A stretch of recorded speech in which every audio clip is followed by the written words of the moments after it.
In the headlines, Ebonyi State House of Assembly declares 3 PDP lawmakers' seat vacant as Maimala Buni retakes APC Secretariat. Northeast Development Commission unveils 10-year development plan. Nigeria's inflation again rises above 15% in February. And on the foreign scene, Ukraine's capital imposed 35-hour curfew after increased shelling from Russia. Hello and welcome to Trust TV News Update. I am Ibrahim Yusuf.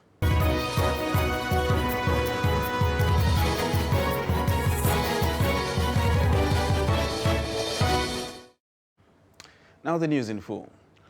Ebonyi State House of Assembly on Tuesday declared the seat of 3 members of the Assembly elected on the People's Democratic Party, PDP, vacant. This followed a letter of resignation purportedly written by the 3 lawmakers resigning from their seats. The embattled Speaker of the House, Francis Nwifiru, read the letter during an emergency sitting of the House. Recall that on 8 March 2022, the Federal High Court sitting in Abuja in a declaratory judgment sacked the Ebonyi State Speaker and 15 other lawmakers for defecting from the People's Democratic Party, PDP, to the All Progressives Congress, APC, in the state. Meanwhile, the All Progressives Congress, APC, has declared that Yobe Governor Maimala Buni remains the national chairman, caretaker Extraordinary Convention Planning Committee of the All Progressives Congress, APC. The National Secretary of the party stated this on Tuesday while addressing the media at the party's headquarters in Abuja. He said it became necessary to clarify the events of last week, referring to the takeover of the chairmanship seat by Niger Governor Sani Bello and insisting that the ruling party is crisis-free, strong and united, giving Nigeria the transformative leadership and good governance promised. The APC had been enmeshed in a crisis in the last 2 years, which led to the removal of its erstwhile chairman, Adams Oshiomhole. Meanwhile, Rivers State Governor Nyesom Wike has accused his Edo State counterpart, Governor Godwin Obaseki, as a politician who is given to serial betrayal of those who helped to advance his political aspiration.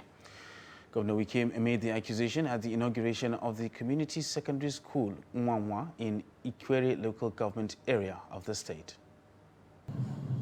If you watch and if you ask anybody, if you go and check the DNA of Godwin Obaseki, what you see in that DNA is betrayal, serial betrayal, and ungratefulness. The DNA of Obaseki is what? Betrayal, serial betrayal, and ungratefulness. Let me stand today to apologize to Adams Oshiomhole, who has been vindicated by telling us that we will see the true color. We will see the insincerity. We will see the ungratefulness of Governor Obaseki.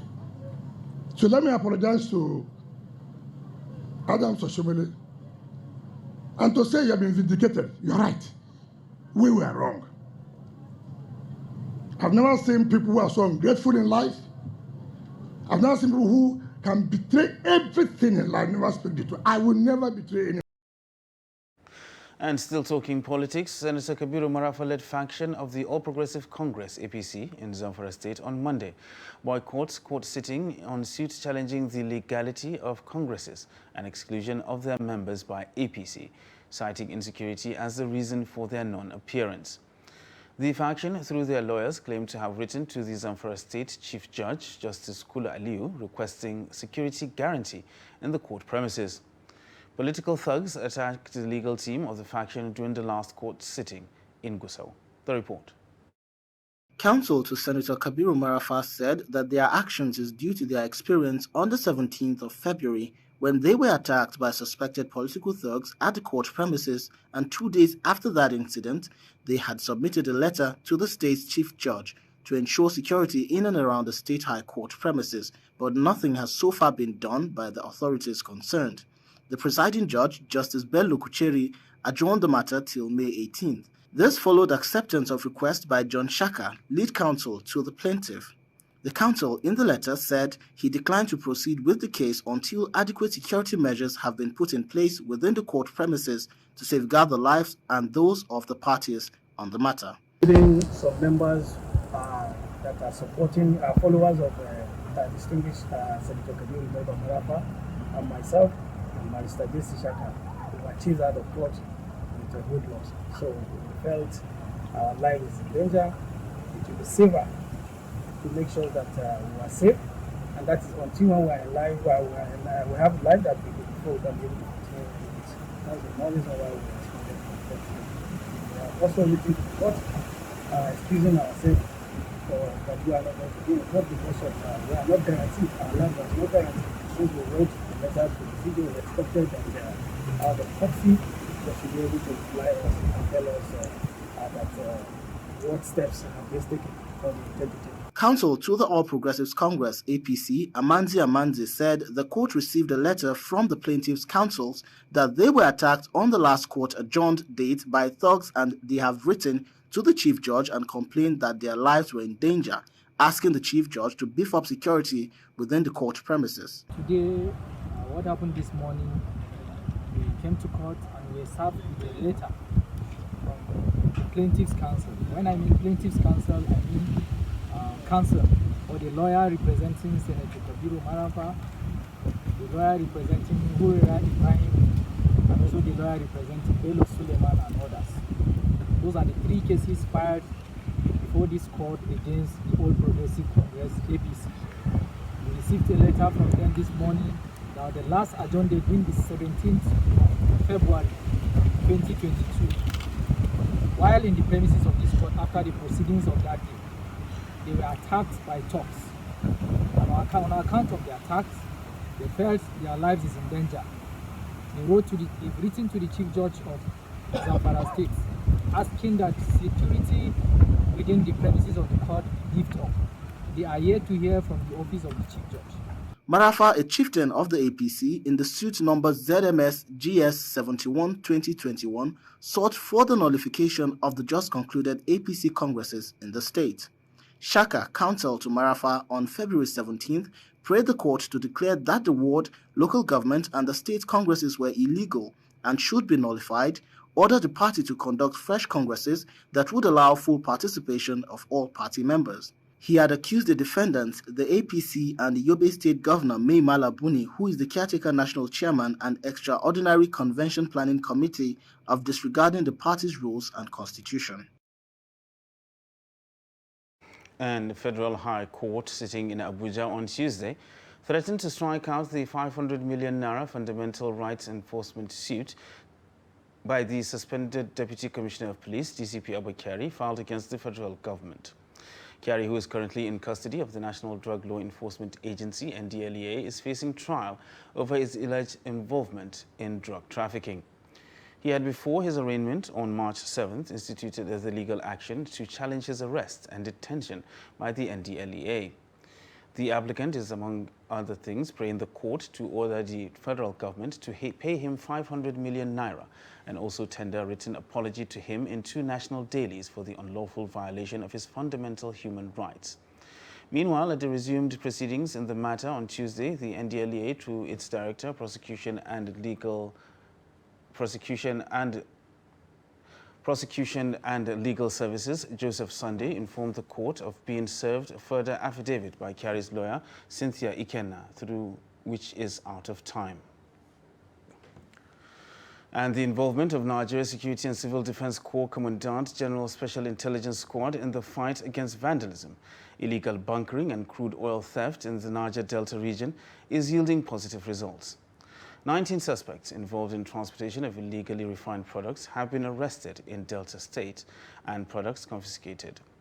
Delta State NSCDC Commandant Akisanya Abiodun, while parading the suspects in Asaba, restates the command's resolve to go after vandals. Drivers of the tankers loaded with 45,000 liters of illegally refined automated gas oil and another 40,000 liters of the same product said they were only paid to transport the products. However, the commandant said they will be charged to court to face the law. Within 48 hours of arrival of this tactical team, a lot of arrests have been made. People that are dealing in illegal petroleum products.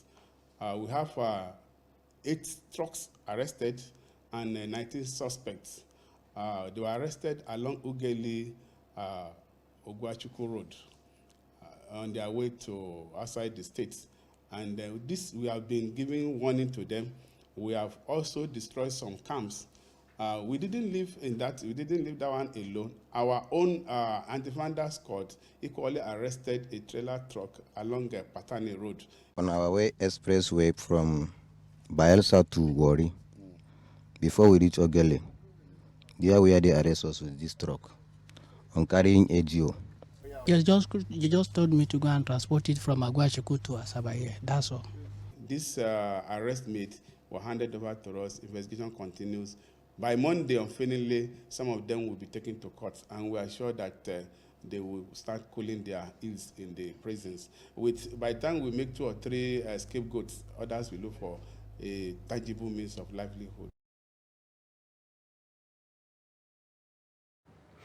And the Northeast Development Commission is consulting stakeholders on implementation of its 10-year development plan for the region. The Northeast Stabilization and Development Master Plan is designed to help the region recover from the devastation caused by Boko Haram insurgency in the region. Ibrahim Ismail reports. The Northeast Stabilization and Development Master Plan, NESDMP, runs between 2020 and 2030 to reflect the needs of the people. In the master plan, the Northeast Development Commission is holding an engagement meeting at the state level, and this time it is the turn of Gombe State. Governor Inwa Yahya, represented by the Secretary to the state government, said hands must be on deck to ensure successful implementation of the plan. Our active participation in this important consultative meeting is crucial to ensuring the success of the Commission. This is because without a good roadmap that affects or reflects the true yearnings and aspirations of the people of the sub-region, it will be difficult for the Commission to achieve the primary objectives of coordinating the resettlement, rehabilitation, integration, and reconstruction of infrastructure in the sub-region. It is my sincere hope that today, this document we are in the process of developing will provide effective strategies and practical steps that will be taken to achieve the objectives of the Northeast Development Commission. I therefore urge you to provide valuable inputs during each of the thematic sessions, bearing in mind that as stakeholders in the state, you are the voice of the people. The NEDC said the master plan will address various problems in the region. The master plan is not only about Boko Haram. The master plan is to take care of whatever it is, like you heard what people are saying. There is an underlying factor that brought about Boko Haram. Unless you address it, you continue having something like Boko Haram.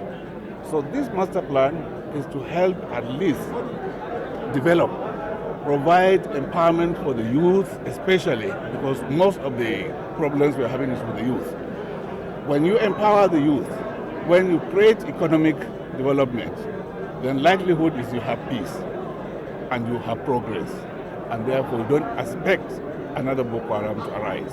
And then of course this region will be propelled to grow, just like the other regions of Nigeria. However, one big challenge for the NEDC and other stakeholders is how to implement the plan. It's one thing to write what it is that is supposed to be done, to design it as an architect, as you said, but it's another to make sure that it is realized. So resourcing and robust implementation framework are two critical things that we have to put in place, with a very well-developed monitoring and evaluation system that will keep on identifying failures and deviations from the plan and what corrective actions to be put back in order to make sure that the plan has achieved its own desired goal by 2030. So there will be a lot of hands-on-deck activities to be done, not only by the NEDC itself, but by all the stakeholders. So there will be sensitization, mobilization, to make sure that everybody is carried along and is actively participating in the implementation. The NEDC said the Gombe State 10-year development plan is in line with the Northeast Stabilization and Development Master Plan. From Gombe, Ibrahim Ismail reporting for Trust TV. You're watching Trust TV News Update. Coming up after the break, History behind Kaltungo brave men. This and more after the break. Do stay with us.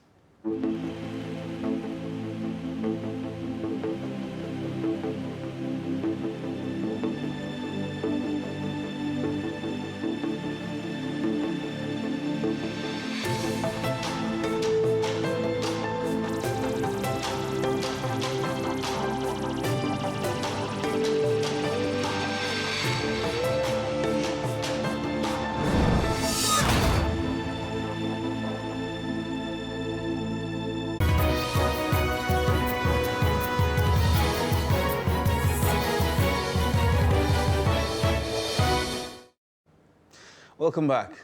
You're still watching Trust TV News Update. Now look at some of our top stories. Ebonyi State House of Assembly on Tuesday declared the seats of 3 members of the Assembly elected on the platform of the People's Democratic Party (PDP) vacant. And Northeast Development Commission is consulting stakeholders on implementation of its 10-year development plan for the region.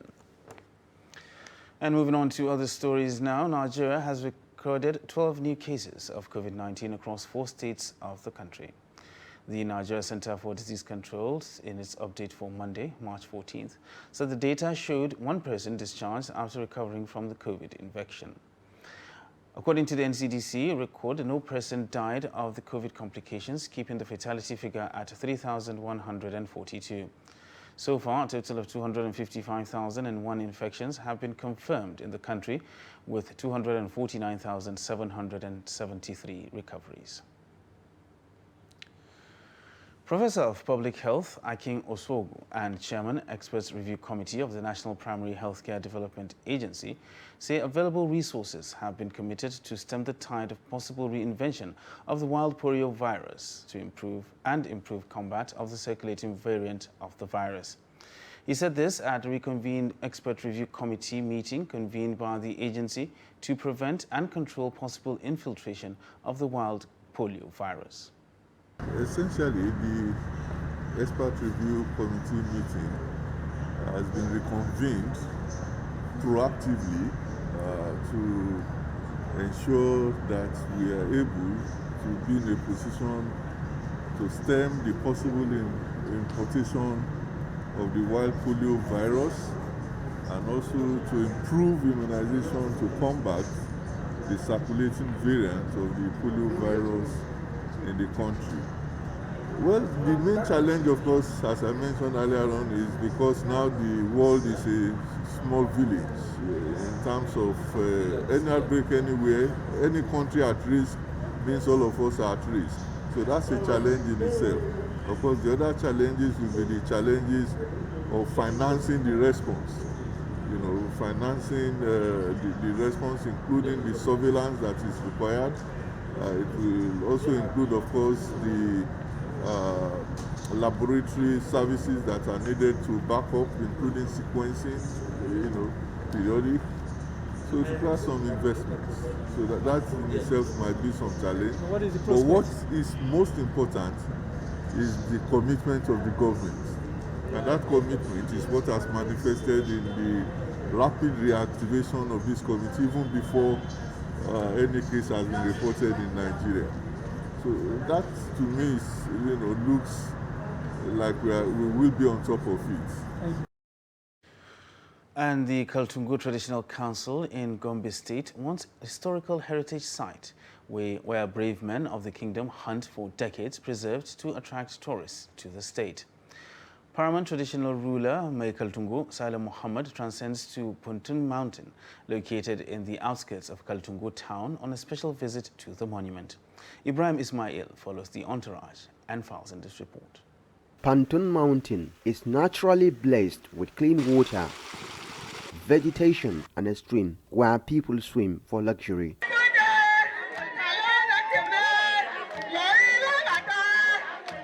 For years, the people of Kaltungo Kingdom have been in charge here. This is where our forefathers used to come for hunting.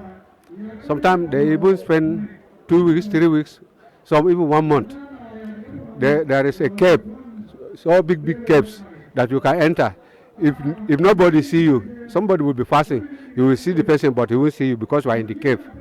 So that cave is like a protective place. Like there are some birds. We have some guinea fowl, pigeons. That's wild pigeons, not domestic pigeons. So that's why they used to stay and lay their eggs. And some other reptiles. Crocodiles used to be here before. And baboons, gorillas, even lion and tigers, they used to be here.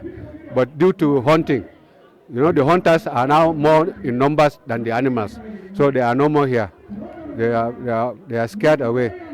The Michael Tungo is on a special visit to the site in an effort to ensure adequate security in the area as he moves to upgrade the place to a modern tourist site. And we have forbidden cutting down of trees or cutting down any shrubs.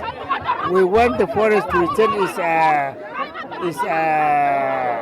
shape like before, so that the place will be a real place of relaxing and all this. And we will try and liaise with our people who have money in their hands to come and build maybe a small hotel which people can come and rent and enjoy themselves for the weekend. That's what this is all about. And then to draw attention of my people, to draw attention of our youth, so that we cannot lose any more youth again as from today. And we hope as from now onwards, in years to come, maybe when you come back next year, you will see some difference maybe. And years to come, maybe you will see hotels springing on both sides of this stream. Thank you very much. We appreciate it, Your Highness. Best of luck. People from various parts of the country used to come here to rest. My name is Ibrahim Haruna. I'm from this village actually. So I came here purposely to come and bath, fresh water. That's in the olden days, our parents used to come here to fetch water. So this place had been a very good place and the water is very clean, pure. Nobody has ever drink this water and complain of any kind of disease or any kind of waterborne disease. So this place is a very good place.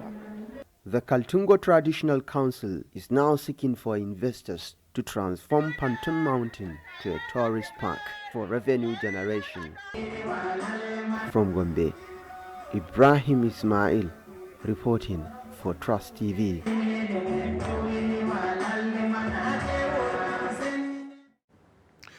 National Bureau of Statistics says the Consumer Price Index increased by 15.70% year-on-year in the month of February. The Statistician General of the Federation, Simon Harry, stated this on Tuesday during the monthly press briefing at the Bureau's headquarters in Abuja. The increase is 1.63% lower than the 17.33% recorded in the previous month. While on the month-by-month basis, the inflation, he said, also increased by 1.63%, which is 0.16% higher recorded in the month of January. And on the foreign scene, the mayor of Ukraine capital, Kyiv, Vitaly Klitschko, on Tuesday has imposed a 36-hour curfew, which will be in place from Tuesday until Thursday.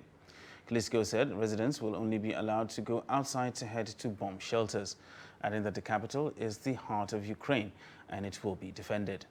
He said Kyiv, which is currently the symbol and forward operating base of Europe's freedom and security, will not be given up by Ukrainians. The announcement of a new curfew in the Ukrainian capital comes as Russian troops continue indiscriminate shelling and bombardments. Several residential apartments have been attacked in the capital. And that concludes Trust TV News Update for this hour. Don't forget you can subscribe to watch us live on YouTube and of course follow us across all our social media platforms. I am Ibrahim Yusuf. Thank you for joining us.